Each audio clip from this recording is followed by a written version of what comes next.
నమస్కారం, welcome to Suman TV. నేను గీతాంజలి. ప్రస్తుతం నేను భద్రాచలంలో ఉన్నటువంటి గోవింద కల్పవృక్ష నారసింహ సాలగ్రామ ఆశ్రమం దగ్గర ఉన్నానండి. ఈ ఆశ్రమం భద్రాచలం రాముల వారి సన్నిధికి అతి దగ్గరలోనే, అంటే కేవలం 100 మీటర్ల దూరంలోనే ఉంటుంది. సుమన్ టీవీ వ్యూవర్స్కి చాలా మందికి తెలుసు. ఇప్పటికీ ఈ ఆశ్రమాన్ని చాలా మంది సందర్శించారు, ఆ స్వామివారిని దర్శించుకున్నారు కూడా. ఎంతోమంది ముడుపులు కట్టి స్వామివారికి మొక్కులు కూడా చెల్లించుకున్నారు. ఇందులో భాగంగా ఈ ఆశ్రమంలో ప్రతినిత్యం ఏదో ఒకటి విశేషంగా పూజలు జరుగుతూనే ఉంటాయండి.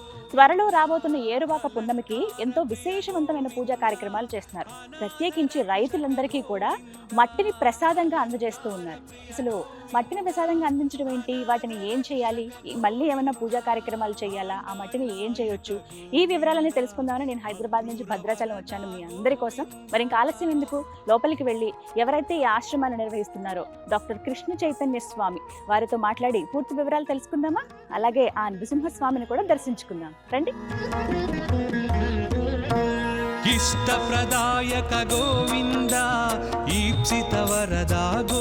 నమస్కారం గురుగారు, ఎలా ఉన్నారు? చాలా సంతోషం మళ్ళీ కలవటం. స్వామి ప్రతి నెల రోజులకు ఒకసారి మిమ్మల్ని పిలిపిస్తున్నాం. అదే అనిపిస్తుంది, ఆ అనుగ్రహం ఉంది మా పైన వారిది. ఈ ప్రాంతమే ఒక విశేషం అండి. అడుగు పెట్టగానే ఏదో తెలియని ఒక శక్తి వచ్చేస్తుంది.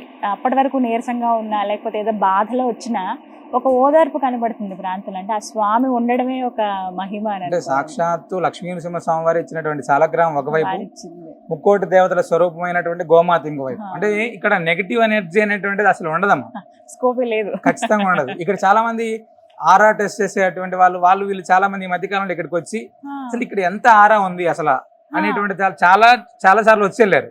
అంటే దరిదాపుల్లో కూడా నెగిటివ్ ఎనర్జీ ఎక్కడ లేదమ్మా, అంత అద్భుతంగా ఉంది. వాళ్ళు టెస్ట్ చేసి చాలా ఆశ్చర్యపోయారు. అంటే చాలా మంది ప్రదక్షిణ చేసిన తర్వాత వాళ్ళు ఆరా టెస్ట్ చేశారు, చాలా మంది ప్రదక్షిణ ముందు టెస్ట్ చేశారు.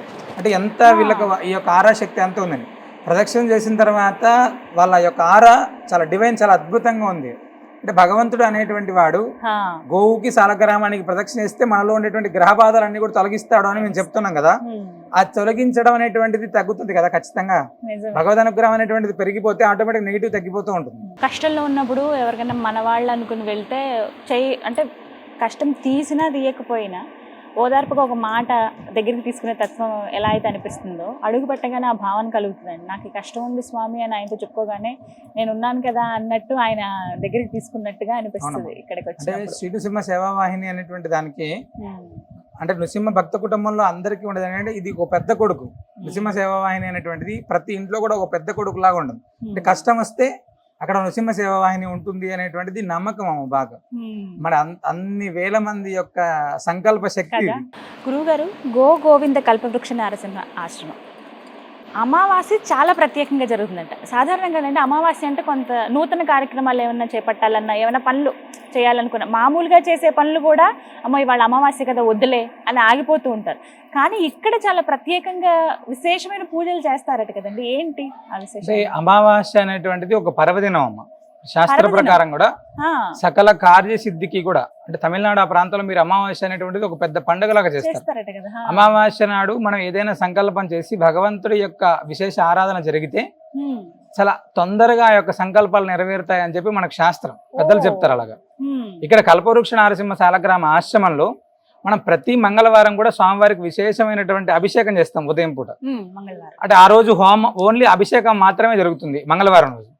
అదే అమావాస్య పర్వదినం రోజు ఇక్కడ మనం ఇక్కడ కట్టేటువంటి ముడుపులన్నింటినీ కూడా విప్పి, ముందు రోజు విప్పి అమావాస్య రోజు స్వామివారికి ఉదయం ప్రాతకాలంలోనే విశేషమైనటువంటి నవకలశ అభిషేకం, తదనంతరం స్వామివారికి సంబంధించినటువంటి హోమం అమ్మ.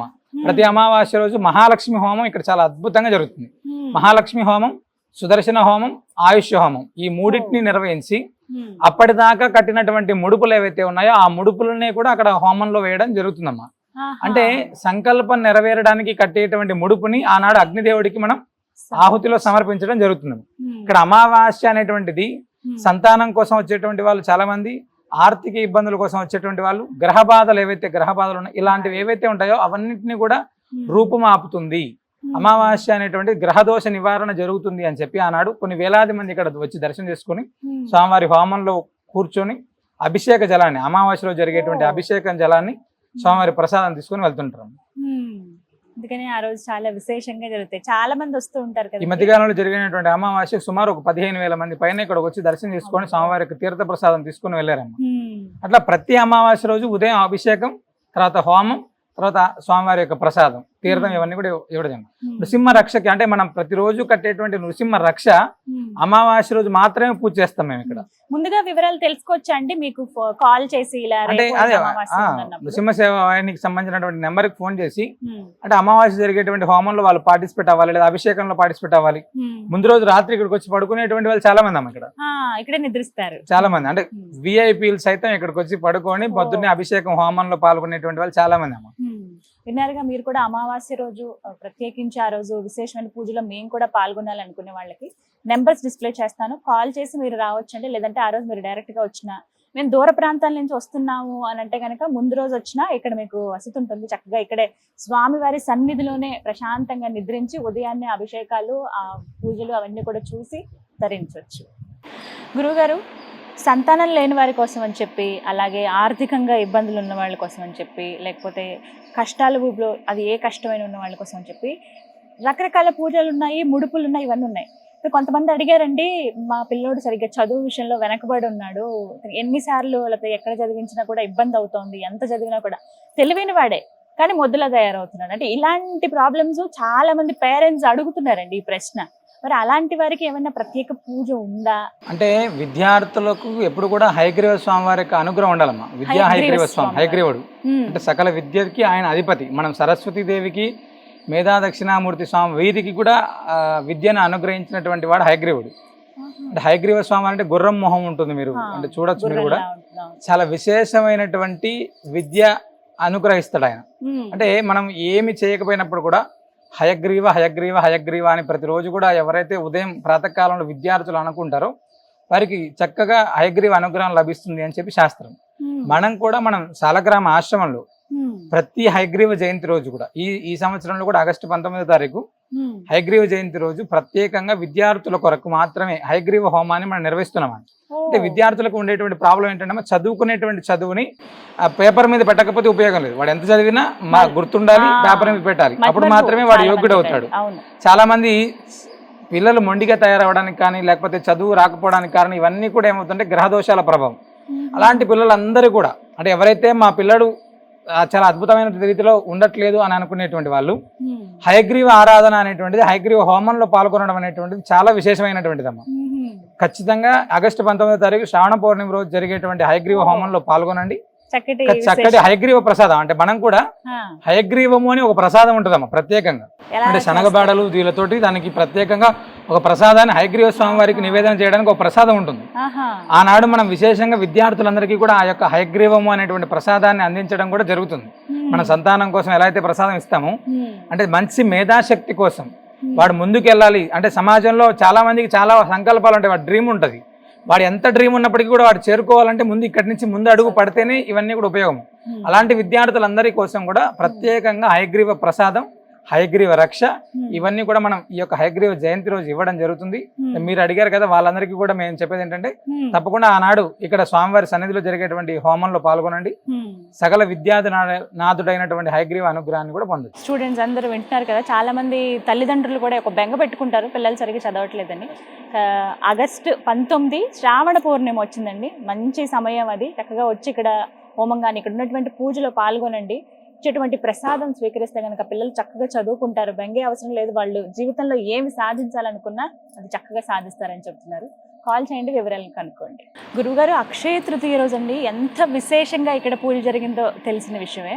చాలా మంది మాతో కూడా వాళ్ళ అనుభవం పంచుకున్నారు, చాలా చక్కగా పూజలు చేశారు. అయితే ఆ రోజు ఇచ్చినటువంటి గరుడ ప్రసాదం మేము అందుకోలేకపోయాము, మాకు తెలిసిన వాళ్ళకి ఇస్తే బాగుంటుంది, వాళ్ళు చాలాసార్లు అడిగారు మమ్మల్ని, మళ్ళీ ఆ అవకాశం ఏమన్నా ఉంటుందా, గరుడ ప్రసాదం తీసుకునే అవకాశం అలాంటిది నా ఆశ్రమంలో ఏమన్నా మళ్ళీ ఏర్పాట్లు చేస్తారా అని అడుగుతున్నారండి. అవునమ్మా, అంటే చాలా మంది మమ్మల్ని కూడా ఆ రోజు అక్షయ తృతీయ రోజు రాలేనటువంటి వాళ్ళు చాలా మంది అడుగుతున్నారు. అది శ్రావణ మాసంలో వచ్చేటువంటి పంచమి రోజు, గరుడ పంచమి అంటే చాలా విశేషమైనటువంటి రోజు. అంటే చాలా మందికి సంతానం అవ్వకపోవడానికి ఏం కారణాలు ఉంటాయంటే సర్పదోష ప్రభావాలు కావచ్చు, గ్రహదోషాల ప్రభావం కావచ్చు, ఇలా గర్భదోషాలు ఇలాంటివి ఏవైతే ఉంటాయో మనం గరుడ పంచమి రోజు చాలా విశేషంగా వైనతేయునికి సంబంధించినటువంటి హోమాన్ని గరుడ హోమం చేస్తాము. అంటే ప్రతి సంవత్సరం కూడా మనం జరుగుతున్నది. ఈ సంవత్సరం కూడా ఆగస్టు 9వ తారీఖు గరుడ పంచమి సందర్భంగా విశేషమైనటువంటి వైనతేయ హోమం, అదేవిధంగా గరుడ ప్రసాదం ఎవరైతే వస్తారో సంతానం లేనటువంటి వాళ్ళకు ప్రత్యేకంగా ఇక్కడ వాళ్ళకు కూర్చోబెట్టి ఆ సంతానానికి సంబంధించినటువంటి ప్రసాదాన్ని కూడా అందించడం జరుగుతుంది. అక్షయ తృతీయ రోజు ఎవరైతే మిస్ అయ్యారో వాళ్ళందరికీ కూడా ఈ యొక్క గరుడ పంచమి రోజు ఖచ్చితంగా ఈ యొక్క ప్రసాదాన్ని, సంతానం కోసం విశేషమైనటువంటి ప్రసాదాన్ని అందించేటువంటి ప్రయత్నం చేస్తున్నాము. ఆ రోజున ఇస్తారు, పర్వాలేదు. అంటే అప్పుడు ఒకవేళ మిస్ అయిపోయారని అనుకుంటే ఖచ్చితంగా రావచ్చు ఆ రోజున. మరి ఆ రోజు ఎప్పుడండి, డేట్ ఎప్పుడు? ఆగస్టు 9వ తారీఖు అమ్మా. అంటే శ్రావణ మాసంలో శుద్ధ పంచమి రోజు ఆగస్టు 9వ తారీఖు చాలా విశేషమైనటువంటి హోమం, ప్రసాదం అన్ని కూడా ఉంటాయి. ఆగస్టు 9 గరుడ పంచమి, శ్రావణ మాసం. చక్కగా రండి. ఎవరైతే అక్షయ తృతీయ రోజు మేము మిస్ అయిపోయాం, ఆ రోజు మేము రాలేకపోయాం అనుకున్నారో వాళ్ళకి మరొక మంచి అవకాశం అండి, స్వామివారి అనుగ్రహాన్ని పొందేటువంటి ఆ అవకాశాన్ని ఎవరు మిస్ చేసుకోవద్దని కోరుకుంటున్నాను. డీటెయిల్స్ కోసం స్క్రీన్ మీద నెంబర్ ప్రొవైడ్ చేస్తాను, అలాగే అడ్రస్ కూడా ఇస్తాను, మీరు ఒకసారి విజిట్ చేయండి. గురుగారు, కల్పవృక్ష సాలగ్రామం ఆశ్రమం అని అనగానే అందరికీ గుర్తొచ్చేది ముడుపులండి. ఎంతమంది అంటే ఇప్పటి వరకు కట్టిన వాళ్ళు, వాళ్ళ కోరిక నెరవేరిన వాళ్ళు ఓకే, ఇంకా మేము రావాలనుకుంటున్నాము, ఇప్పుడే వీడియో చూసే వాళ్ళు కూడా కొంతమంది ఉంటారు. వాళ్ళ కోసం వివరించండి, అసలు ఎలా ముడుపు కట్టాలి, స్వామివారి అనుగ్రహం ఎలా ఉంటుంది? అంటే భగవంతుడికే ఇక్కడ కోరిన కోరికలు తీర్చేటువంటి దేవుడు అని పేరు.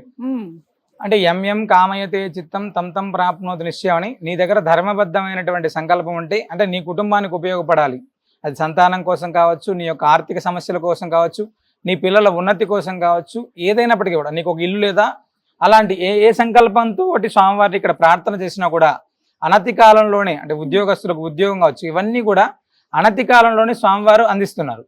ఎలా అందిస్తున్నారయ్యా అంటే, ఇక్కడ ముడుపు కట్టి 9 ప్రదక్షిణ చేస్తే, అంటే ఒక పసుపు కానీ ఎరుపు వస్త్రంలో ఒక కొబ్బరికాయ పెట్టేసి 108 రూపాయలు అందులో పెట్టి ఇక్కడ అర్చకులు సంకల్పం చెప్పిస్తారు. ఆ సంకల్పం చేసిన తర్వాత 9 ప్రదక్షిణ, అంటే గోవుకి సాలగ్రామానికి కలిపి 9 ప్రదక్షిణ చేయడం ఇక్కడ ఉంటుందమ్మా. ఆ ప్రదక్షిణ చేసినటువంటి అనతి కాలంలోనే, ఒక 40 రోజుల కాలంలోనే చాలా మందికి సంకల్పాలు నెరవేరుతున్నాయి. ఖచ్చితంగా ఇక్కడికి వచ్చినటువంటి మేము ప్రతినిత్యం కూడా కొన్ని వందల మంది ఫోన్స్ వింటున్నాం, కొన్ని వందల మంది తిరిగి స్వామివారిని దర్శనం చేసుకొని మా ముడుపులు అయిపోయాయి, మేము స్వామివారి ముడుపు కట్టాం, ఒక కోరిక అయిపోయిందని మళ్ళీ కట్టేయడానికి వచ్చాం అని చాలా మంది 108 కొబ్బరికాయలు కొడుతున్నారు, స్వామివారికి విశేషమైనటువంటి వస్తువులు తెచ్చిస్తున్నారు. ఈ మధ్య కాలంలోనే ఒకరు అక్షయ తృతీయ రోజే ఒక విశేషమైనటువంటి స్వామివారికి నాగాభరణం కూడా తీసుకొని వచ్చి ఇచ్చారు. అంటే స్వామి సంకల్పాలు నెరవేరుతున్నాయి, మేము స్వామికి ఏదైనా కైంకర్యం చేయాలి అని చెప్పేటువంటి వాళ్ళు కొంతమంది అయితే ఇలా ఇక్కడికి వస్తే ఖచ్చితంగా ఏ కోరిక ఉన్నప్పటికీ కూడా అది ధర్మబద్ధంగా ఉందా తప్పకుండా ఇక్కడ అవుతుంది. స్వామికి ముడుపు కట్టినంత మాత్రం చేత, అంటే ముడుపు తీసుకునే స్వామివారి చాలా తృప్తి చెంది నీ సంకల్పాలు నెరవేరడానికి నీతో పాటే భగవంతుడు ప్రయాణం చేస్తున్నాడు. అంత అద్భుతంగా అవుతున్నాయి ఇక్కడ. అది చాలా విశేషం అండి. ఎంతమంది ఇంకా కొంతమందికి తెలియాల్సి ఉంది, ఇంకా చాలా మంది వచ్చేవాళ్ళు ఉన్నారు. వాళ్ళు నిత్యం అడుగుతూనే ఉంటారు, అడ్రస్ ఎక్కడండి, ఎలా రావాలి, ముడుపు కట్టాలంటే ఏం చేయాలి, దీనికి ఏమైనా పద్ధతి ఉంటుందా అని చెప్పి. చాలా సింపులే, 108 రూపాయలు ఆ ముడుపులో పెట్టి. ఇంకేమైనా రుసుము కట్టాల్సి ఉంటుందా అని కూడా కొంతమంది అడుగుతున్నారండి. అవునా, మమ్మల్ని కూడా ఇక్కడికి వచ్చాక ఏదైనా టికెట్ తీసుకోవాలా లేకపోతే ఇలా ఏమైనా అడుగుతున్నారు, కానీ ఎలాంటి రుసుము లేదు. ఇక్కడ కేవలం ఆ వస్త్రం, ఆ కొబ్బరికాయ తీసుకొని అక్కడ వస్తే అర్చకులు చెప్పిస్తారు సంకల్పం, కట్టి ప్రదక్షిణ చేయడమే. నీ దగ్గర తీసుకునేటువంటి రుసుము కేవలం భక్తి మాత్రమే. ఆ భక్తిని అనేటువంటిది భగవంతుడికి రుసుము చెల్లించుకొని ముడుపు కడితే తప్పకుండా అవుతుందాం. గురుగారు, చివరిగా అంటే ఈ మధ్య కాలంలో మీకు అనిపించిన, అంటే భక్తులు వచ్చి మీతో పంచుకున్న విశేషాలు, మీకు బాగా ఆశ్చర్యం అనిపించినవి ఏమైనా ఉన్నాయా?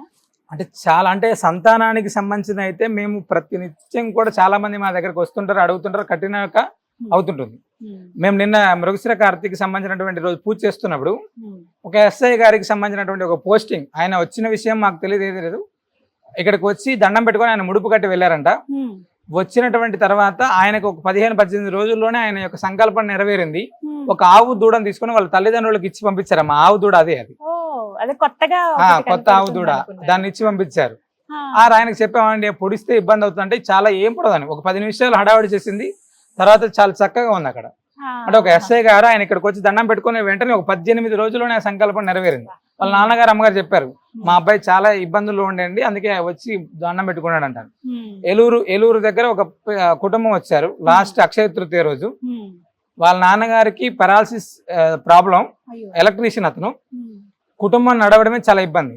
అమ్మాయికి పెళ్లి చేయాలి అని అమ్మాయి ఏదో ఉద్యోగం చేస్తుంటే మాన్పించి ఇంటికి తీసుకొని వచ్చారు పెళ్లి చేయడం కోసం. తర్వాత అతనికి ఈ పెరాలసిస్ రావడం, తర్వాత ఆయన ఏ పని చేయలేకపోవడం, కొంచెం ఆర్థికంగా వాళ్ళు బాగా ఇబ్బందికరమైనటువంటి పరిస్థితులు. ఆ అమ్మాయి తర్వాత ఉద్యోగానికి వెళ్ళాలి అని ఎన్ని ప్రయత్నం చేసినా కూడా తిరిగి ఇప్పుడు ప్రస్తుతం వాస్తవంగా బయట ఉద్యోగాలు రావడం అంటే చాలా కష్టంగా ఉందమ్మా. అలాంటి పరిస్థితుల్లో ఇక్కడికి వచ్చి అమ్మాయి అక్షయ తృతీయ ముందు రోజు రాత్రి ఇక్కడ నిద్ర చేశారు, స్వామికి సంకల్పం చేసుకుని ముడుపు కట్టుకుని హోమంలో అయిపోయారు. కరెక్ట్ గా 9 రోజులకు అమ్మాయి ఉద్యోగం వచ్చింది. నేను ఏదో ఒక ఊరికి వెళ్తుంటే అమ్మాయి మధ్యాహ్నం ఫోన్ చేసి, అన్నయ్య నాకు జాబ్ వచ్చింది, ఫస్ట్ నాన్నకి చెప్పాను, మళ్ళీ మీకే చేస్తున్నాను అని చెప్పి చేశారు. అలాగా చాలా మంది అంటే ఇక్కడికి వచ్చి వెళ్ళిన తర్వాత వాళ్ళ కుటుంబాల్లో మార్పులు వచ్చినటువంటి వాళ్ళు చాలా మంది, వీసాలు రాక ఇక్కడికి వచ్చి వెళ్ళినటువంటి వాళ్ళు చాలా మంది అమ్మ.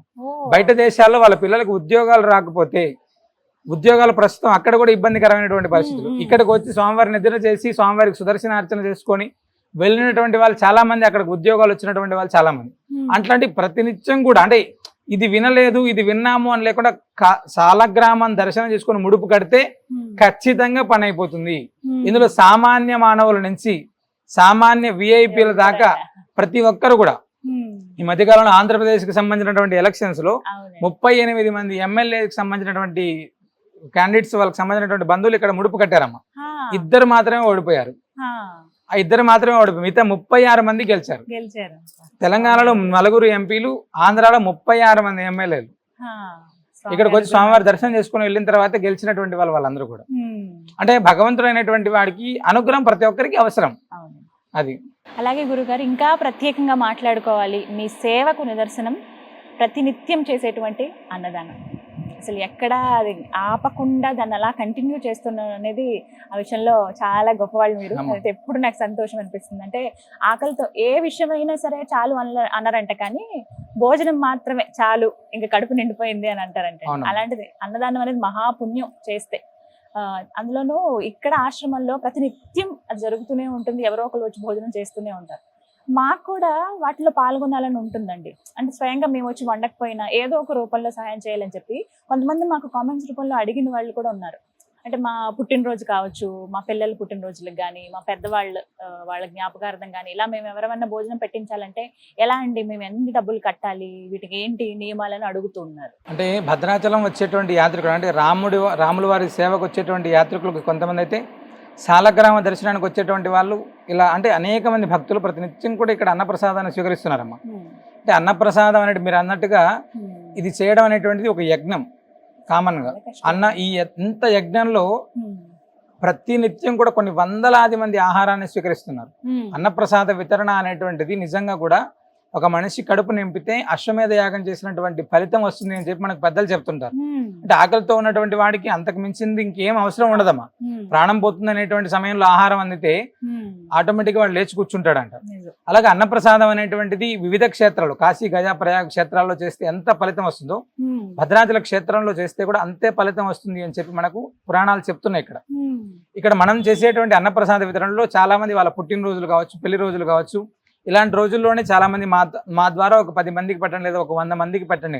మనం ఇక్కడ అందించేటువంటి ఆహారానికి ఒక మనిషికి ఆహారం పెట్టాలంటే సుమారు ఒక 65 రూపాయల నుంచి 70 రూపాయలు ఖర్చు అవుతుందమ్మా. చాలా మంది ఒక 10 మందికి పెట్టడానికి ఒక 650-1000 రూపాయలు ఇలాగా వాళ్ళు డొనేట్ చేస్తుంటారు. వాళ్ళ పుట్టినరోజు రోజు ఒక 10 మందికి మేము అన్నదానం చేయండి స్వామి, మా తరపున మీరు అన్న ప్రసాదాన్ని అందించండి అని చెప్తుంటారు. లేదా స్వామివారికి ప్రసాదం చేసి నలుగురికి నివేదన చేసి ఆ ప్రసాదాన్ని పెట్టమని చెప్తుంటారు. ఇది అంటే చాలా మంది ఇలా సంకల్పంతో ముందుకు వస్తేనే ఈ అన్నప్రసాద వితరణ అనేటువంటిది కొనసాగుతుంటదమ్మా. నేను ఒక్కడనే చేస్తాను, నా ఒక్కడి వల్లే అవుతుంది అంటే చాలా కష్టం. చాలా మంది నృసింహ భక్త కుటుంబం అనేటువంటిది వెనక ఉండడం వల్ల చాలా అద్భుతంగా జరుగుతుంది. మేము కూడా దాతలని అదే ఆహ్వానిస్తున్నాం, పిలుస్తున్నాం. మీ పుట్టినరోజులు కావచ్చు, పెళ్లి రోజులు కావచ్చు, లేదా మీ పర్వదినాలు ఏవైతే ఉంటాయో, పండుగలు కావచ్చు, విశేషమైనటువంటి రోజులు ఏవైతే ఉంటాయో, ఆనాడు భద్రాచల దివ్యక్షేత్రంలో నృసింహ సేవా వాహిని ద్వారా జరిగేటువంటి అన్నప్రసాద నిలయంలో మీ ద్వారా నలుగురికి అన్నప్రసాదాన్ని అందించేటువంటి కైంకర్యం చేయండి. సకల అనుగ్రహాన్ని అంటే రాముడి అనుగ్రహంతో పాటు కల్పవృక్ష నారసింహ స్వామివారి యొక్క అనుగ్రహానికి మనం పాత్రలు అవ్వచ్చాం. అంటే మనం ఇక్కడ ఒక మనిషికి పెట్టడానికి 65 రూపాయలు ఖర్చు అవుతుందమ్మా. మనం 10 మంది మనుషులు, చాలా మంది ఒక మంది 10 మందికి ఇవ్వమని చెప్తుంటారు. 10 మందికి ఇవ్వడానికి ఒక 650 రూపాయలు, లేదా ఒక 100 మందికి మేము మా ద్వారా ఈ రోజు మా పుట్టినరోజు కాబట్టి ఒక 100 మందికి ఆహారాన్ని అందించండి అని చెప్తే ఒక 6500 రూపాయలు మనం ఇక్కడ స్వామివారికి డొనేట్ చేస్తే ట్రస్ట్ కి, ఆ రోజు మీ పేరు పైన ప్రత్యేకంగా అక్కడ స్వామివారికి అర్చన చేసి ఆ అన్నప్రసాదాన్ని నివేదన చేసి భక్తులందరికీ కూడా అందించడం జరుగుతుందమ్మా. ఎన్ని రోజుల ముందుగా చెప్పాలండి? ఒక రోజు ముందు చెప్తే చాలా, ఒక రోజు ముందు చెప్తే చాలు. లేదా ఆ రోజు ఉదయం, అంటే ఉదయం మనకు అన్నప్రసాద వితరణ ప్రారంభం, అంటే వంట చేయడం అనేటువంటిది సుమారు 8 గంటలకు ప్రారంభం అవుతుంది. ఆ లోపు చెప్పినా కూడా స్వామివారికి జరిగేటువంటి అర్చనలో వాళ్ళ సంకల్పం చేసుకోవచ్చు. అదే విధంగా మనం అన్నప్రసాదాన్ని కూడా అందరికీ అందించవచ్చు. ఎంత మందికి అయినా సరే ఇలా ఒకవేళ మంచి ఆలోచనతో పెట్టాల్సి వాళ్ళు కూడా సహాయం చేయాలని అనుకుంటే కనుక స్వామి అనుగ్రహమే అది కూడా. అవునమ్మా, ఇదైతే మంచి సంకల్పం అండి. అది నిర్విరామంగా అది ఇంకా అలా కంటిన్యూ అవ్వాలనే మనస్ఫూర్తిగా మేము కూడా. అవునమ్మా, సంవత్సర కాలం ఉంది ఇప్పటికి, ఇక్కడ కూడా ఎటువంటి ఆటంకం లేకుండా చాలా అద్భుతంగా ప్రతినిత్యం కూడా కొన్ని వేలాది మందికి అన్నాహారాన్ని అందిస్తున్నాం. సుమారు అంటే జూన్ 1 నుంచి ఇప్పుడు ఇప్పటి వరకు కూడా సుమారు 3.5 లక్షల మంది యాత్రికులకు ఆహారాన్ని అందించామమ్మా.